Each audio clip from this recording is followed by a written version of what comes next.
Hello everyone. In this video, we will learn about HCF.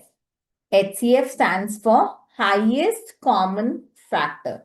So as the name suggests, it is a common factor between two or more numbers and it has to be the highest number of the common factors. So let us take an example, say of 18 and 42.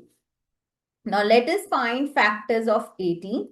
So we know factors of 18 are 1, 2, 3, 6, 9 and 18.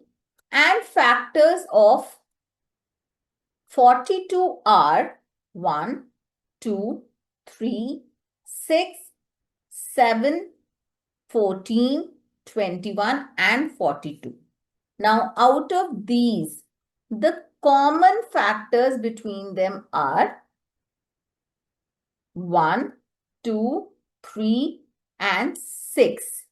Now, here out of the common factors, we can see the lowest common factor is 1 and the highest out of them is 6.